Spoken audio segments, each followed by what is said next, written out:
नमस्कार, आप देख रहे हैं इंडिया टीवी। आपके साथ मैं हूं मीनाक्षी जोशी। नमस्कार, आपके साथ मैं हूं सुरभि शर्मा। बिहार आज अपने मुस्तकबिल का फैसला कर रहा है। आज बिहार की जनता ये तय कर रही है कि अगले 5 साल तक बिहार में किसका राज रहेगा। पहले चरण में 16 जिले की 71 सीटों पर वोटिंग हो रही है। पहले 2 घंटे में बिहार में अब तक 3 से 5% वोटिंग हुई है। पहले चरण में नीतीश के 8 मंत्रियों की किस्मत दांव पर है। इसी चरण में इमामगंज सीट से बिहार के पूर्व मुख्यमंत्री जीतन राम मांझी भी मैदान में हैं। और ये हम आपको 6 तस्वीरें एक साथ दिखा रहे हैं। आरा, जहानाबाद, लखीसराय की, गया की, औरंगाबाद और मुंगेर की ये तस्वीरें, जहां पर अब मतदान केंद्रों में लंबी कतार भी नजर आ रही है। हालांकि यहां एसओपी का पालन किया जा रहा है। कोरोना काल में ये चुनाव कराया जा रहा है, जहां सोशल डिस्टेंसिंग का पालन जरूरी है, सैनिटाइजेशन जरूरी है। हालांकि इससे पहले हम सुरक्षा इंतजामों की बात करते थे, लेकिन अब सुरक्षा इंतजामों के साथ साथ यहां पर सैनिटाइजेशन का पूरा ध्यान रखा जा रहा है। और हम देख रहे हैं कि कतार में खड़े वोटर्स भी इस बात को सुनिश्चित कर रहे हैं कि वो उन सभी गाइडलाइंस का पालन करें। लेकिन बता दें कि आज पूरे दिन इंडिया टीवी पर आप 71 सीटों पर वोटिंग का पल पल का अपडेट ले सकेंगे। 71 सीटों पर 71 कैमरों से पूरी कवरेज हम आप तक पहुंचाएंगे। हमारे रिपोर्टर नीतीश चंद्र ने बाहुबली अनंत सिंह के इलाके मोकामा के एक बूथ से रिपोर्ट भेजी है। हम इस वक्त मोकामा विधानसभा क्षेत्र के एक मतदान केंद्र में हैं। मोकामा की चर्चा देश भर में इसलिए होती है क्योंकि यहाँ से बाहुबली अनंत सिंह चुनाव लड़ते हैं। इस बार आरजेडी के टिकट पर चुनाव मैदान में हैं, जेल से चुनाव लड़ रहे हैं। और जो वोटिंग है उसमें आप देखें, यहाँ लोगों की लंबी कतार है। ये लोग तय करेंगे कि इस बार यहाँ क्या कुछ होगा। पिछले 30 सालों से बाहुबली ही यहाँ से चुनाव जीतते रहे हैं, लेकिन इस बार क्या होगा ये जनता तय करेगी। जो कतारों में है, काफ़ी लंबी कतार है, लोगों का उत्साह भी देखने को मिल रहा है। ये बताइए कि इस बार क्या मुद्दा है यहाँ पर? विकास के मुद्दे पर वोटिंग होगी या किसी और मुद्दे पर? विकास के बात पर होगा ना वोटिंग। तो 5 साल में यहाँ विकास हुआ? विकास बहुत कुछ हो गया। अच्छा, आपको क्या लग रहा है 5 साल में विकास होगा? हाँ, हो गया। हाँ, तो क्या होगा इस बार लग रहा है? होगा भी, बदलाव होगा, फिर भी होगा। हाँ, बदलाव होगा, फिर भी होगा। अच्छा, और भी लोग हैं यहाँ, उनसे बात करते हैं। आप बताइए क्या लग रहा है? युवा की चर्चा बहुत हो रही है इस चुनाव में। आप पहली बार वोट डाल रहे हैं? जी। अच्छा, तो युवा के मन में क्या चल रहा है इस बार? युवा का मन में यही चल रहा है, सब लोग युवा बेरोजगार पड़े हुए हैं। अच्छा। सबसे बड़ा ये मुद्दा यही होगा। तो ये तो अनंत सिंह का इलाका है, उनका कोई डर खौफ अभी भी रहता है क्या? नहीं, डर और कुछ नहीं है यहाँ पे। अनंत सिंह का इलाका, कोई डर खौफ तो नहीं? नहीं, ऐसा कोई बात नहीं है। अच्छा। ये तो अपना मन है, जिनको वोट डालिए, कोई बात नहीं। क्या लग रहा है मुद्दा क्या है? विकास के आधार पर वोटिंग हो रही है, कैसे हो रही है? विकास कहाँ कुछ है? नहीं है। नहीं। तो फिर क्या होगा इस बार? अब देखिए आगे क्या होता है, क्या बताया जा सकता। आपको क्या लग रहा है? नीतीश, तेजस्वी, 2 बड़ा नाम मुख्यमंत्री पद का दावेदार, कौन होगा? जिनका अच्छा काम रहा है उन्हीं की सरकार बनेगी। 15 साल से तो नीतीश कुमार है। देखिए, समय के हिसाब से चेंजिंग होना जरूरी है। हाँ। हाँ। अगर नीतीश जी का अच्छा काम रहा होगा तो नीतीश जी की सरकार बनेगी। अच्छा। अगर तेजस्वी जी को जनता लाना चाहिए तो तेजस्वी जी भी तो जाहिर है लोगों ने मन बना लिया है। हालांकि वो खुलकर नहीं कहते हैं, लेकिन लोगों ने अपना मन बना लिया है।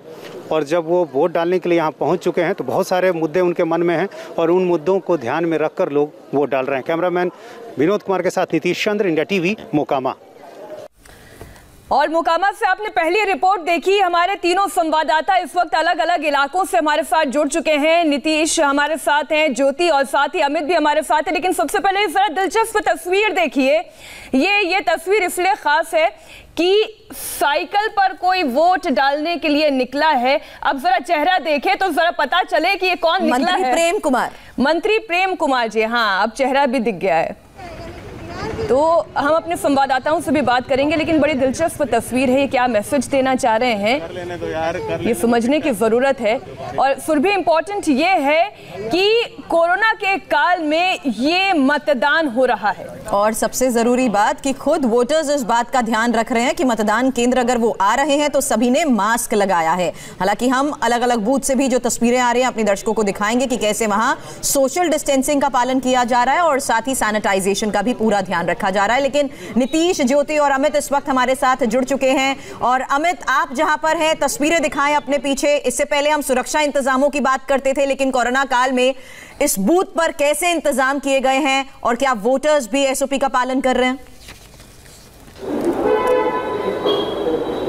देखिए, हर बूथ पे आप देख सकते हैं पीछे जो भी बैठे हुए हैं अधिकारी, सबके पास मास्क है और साथ ही साथ सैनिटाइजर रखा गया है और सैनिटाइजर और मास्क का यहाँ पर इंतजाम है। अगर कोई मास्क लगा के नहीं आ रहा है तो उसको मास्क वहाँ से ले सकता है, हैंड सैनिटाइज कर सकता है। तो ये प्रोटोकॉल माना जा रहा है। लेकिन जो वोटर्स हैं, कई हमने वोटर्स को देखा है खुद ही मास्क लगा के आ रहे हैं, कुछ नहीं है। इसमें आप कह सकते हैं कि कुछ लोग अवेयर हैं, कुछ लोग अवेयर नहीं है। प्रोटोकॉल को तो माना जा रहा है, लेकिन ज़रूरी है कि जो आम पब्लिक है वही उसको मान के चले। मैं आपको बता दूं, गया की जो ये सीट है बहुत ही इंपॉर्टेंट सीट है, क्योंकि यहाँ से जो कृषि मंत्री है डॉक्टर प्रेम कुमार वो आते हैं। 7 बार वो जीत चुके हैं, 8वीं बार चुनावी मैदान में है। पिछली बार उन्होंने कांग्रेस के ही प्रत्याशी को हराया था 22,000 वोट्स की मार्जिन के साथ। लेकिन इस बार उनके खिलाफ बड़ी नाराजगी थी, कहीं ना कहीं एंटी इनकम्बेंसी जिस तरह से नीतीश कुमार के खिलाफ दिख रही थी उसी तरह से इनके खिलाफ भी दिख रही थी। लेकिन आपको बता दें कि जो ऑप्शन इनके पास जो है, वोटर के पास जो दूसरा ऑप्शन है, कांग्रेस के जो प्रत्याशी हैं वो उस तरह से नहीं है जिसको लोग पसंद कर रहे हैं। तो ऐसे में यहाँ पर जो कास्ट कॉम्बिनेशन जिससे डॉक्टर प्रेम कुमार आते हैं, जो चंद्रवंशी समाज से आते हैं, तो चंद्रवंशी वोटर्स की यहाँ पर तादाद बहुत ज्यादा है और वो निर्णायक भूमिका निभाता है यहाँ पर जीतने और हार में।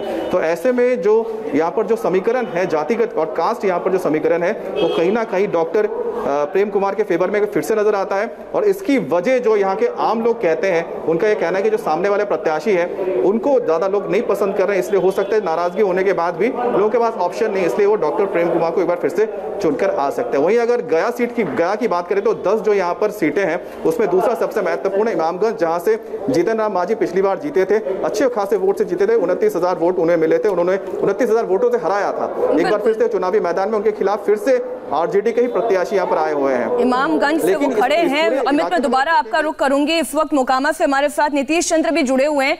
नीतीश, जो मोकामा सीट है वो भी बड़ी दिलचस्प है, क्योंकि एक तरफ बाहुबली नेता अनंत सिंह है यहाँ से, तो वहीं उन्हें टक्कर देने के लिए लोचन सिंह खड़े हुए हैं। तो यहाँ पर कास्ट के आधार पर लोग मतदान करने वाले हैं या मुद्दों के आधार पर मतदान करने वाले हैं, या बाहुबल का डर भी नजर आता है लोगों में? देखिए, मोकामा की लड़ाई बड़ी दिलचस्प है, क्योंकि यहाँ पर जो कैंडिडेट हैं इस बार बिल्कुल समीकरण उन्होंने बदल दिया। चूँकि आपको मालूम है कि अनंत सिंह नीतीश कुमार के काफ़ी करीबी हुआ करते थे, और जब लालू के साथ उनका गठबंधन 2015 में हुआ उसके बाद से वो निर्दलीय चुनाव लड़े, जेल से लड़े। लालू यादव के कहने पर नीतीश कुमार ने उनको टिकट नहीं दिया, लेकिन इस बार आरजेडी ने उनको अपना उम्मीदवार बना दिया है। उसी आरजेडी ने जिसके तेजस्वी यादव उसे बैड एलिमेंट कहते थे अनंत सिंह को, लेकिन अभी अनंत सिंह यहाँ से उनके उम्मीदवार हैं। और उसके बाद चूंकि यहाँ भूमिहार वोट काफ़ी मायने रखता है, भूमिहार जो वोटर हैं वो काफ़ी संख्या में हैं, ऐसे में ये देखना दिलचस्प होगा कि आखिर भूमिहार वोटर किसका साथ देते हैं। चूंकि दोनों उम्मीदवार भूमिहार हैं, जेडीयू ने जिनको उतारा है राजीव लोचन सिंह को, वो भी भूमिहार हैं, और आरजेडी जिनके अनंत सिंह भी भूमिहार हैं। तो ऐसे में ये देखना होगा कि लोग किसका साथ देते हैं। 30 साल से इसी बात का इंतजार है कि लोग आखिर किसका साथ देते हैं। लेकिन इस बीच हम जमुई का रुख करना चाहेंगे, हमारी सहयोगी ज्योति मिश्रा हमारे साथ है। जमुई के जाति समीकरण की बात करने से पहले मैं चाहूंगी आपके साथ जो वोटर्स हैं उनसे बात करिए ज्योति। बिल्कुल सुरभि, इनसे भी हम बातचीत करेंगे। और जमुई इसलिए ज्यादा दिलचस्प हो जाता है क्योंकि पूरे बिहार विधानसभा चुनाव के दौरान किसी एक शख्स ने अगर पॉलिटिकल दलों की नींद उड़ा रखी थी तो वो है चिराग पासवान, क्योंकि वो एनडीए से अलग हो चुके हैं। और ऐसे में एलजेपी फैक्टर किसके लिए बेनिफिशियल साबित होता है और किसका नुकसान करता है, ये बड़ा मुद्दा बना रहा। बहरहाल यहाँ से वो सांसद हैं, लेकिन विधायक यहाँ की जनता किसे चुनती है ये हम इनसे जानना चाहेंगे। यहाँ से बीजेपी और आरजेडी का मुख्य मुकाबला है। जो आप लोगों ने अपने अपने मत का इस्तेमाल किया, किस आधार पर वोट डाला? क्या नाम है आपका? मेरा नाम विनय कुमार हुआ। देखिए, वोट डालने का सबसे बड़ा आधार ये होता है कि जिसको हम चुन रहे हैं उसकी छवि कैसी है, वो जन कल्याण का कौन कौन से कार्य वह कर सकता है, शिक्षा पर क्या ध्यान देता है, स्वास्थ्य पर क्या ध्यान देता है। नेता की छवि आपके लिए मैटर करती है, तो ऐसे में आपके लिए क्या मुद्दा रहेगा? आपने क्या देखकर वोट डाला? देखिए, सुरक्षा, शिक्षा और स्वास्थ्य, अगर मैं इस तीनों को देखूं विगत 30 वर्षों में, तो 15 साल का जो काल था फर्स्ट, वो हम लोग अंधकार युग मानते हैं उसको। अच्छा। जमीन की रोड का वो तह मैंने देखा जब देखने को जीवन में नहीं मिलेगा। तो अब विकास की, बदलाव की उम्मीद है आपको? बिल्कुल, हुआ भी है और होगी भी। नाम क्या? रोजगार की बात। शोभा सिंह नाम है। अच्छा, आपने वोट डाल दिया शोभा सिंह जी? अच्छा, एक फैक्टर यहाँ पर जो दोनों कैंडिडेट हैं बीजेपी समुदाय के हैं, आप लोग कास्ट देखकर वोट देंगे या विकास के आधार पर? नहीं, हम लोग विकास के आधार पर। विकास पर नीतीश कुमार बैठे हैं, कितना? रीना झा। तो आप वोट डाल दिया? हाँ। अच्छा एक बार भी आप दिखा देंगे, आपने जो वोट के ये निशान देखे, ये सभी लोग सुबह ही सुबह अपना मताधिकार का इस्तेमाल करने के लिए जमुई के इस पोलिंग बूथ पर पहुंचे हैं और इन सभी ने विकास के आधार पर जो स्वास्थ्य शिक्षा ज्योति क्षेत्र में बेहतर काम कर सके, ये सबसे महत्वपूर्ण है क्योंकि ये लोकतांत्रिक पर्व है और इस पर्व में कोरोना के इस महामारी के भीषण काल में अगर लोग अपने घरों से निकल रहे हैं अपने मताधिकार का इस्तेमाल करने के लिए, तो ये तस्वीर सबसे दिलचस्प है और सम्मान के पात्र हैं वो सभी मतदाता जो आज अपने मताधिकार का इस्तेमाल करने के लिए अपने घरों से निकलेंगे। 3 बेहद खास मेहमान अलग अलग दलों के भी हमारे साथ जुड़ गए हैं, हम उनसे भी चर्चा की शुरुआत करेंगे। बीजेपी के प्रवक्ता गुरु प्रकाश पासवान जी हैं, कांग्रेस के प्रवक्ता आलोक शर्मा जी हमारे साथ हैं और जेडीयू के प्रवक्ता सुहेली मेहता जी भी हैं। आप तीनों का बहुत बहुत स्वागत है। एक छोटे से ब्रेक के लिए हम रुकेंगे और ब्रेक के बाद करेंगे चर्चा की शुरुआत।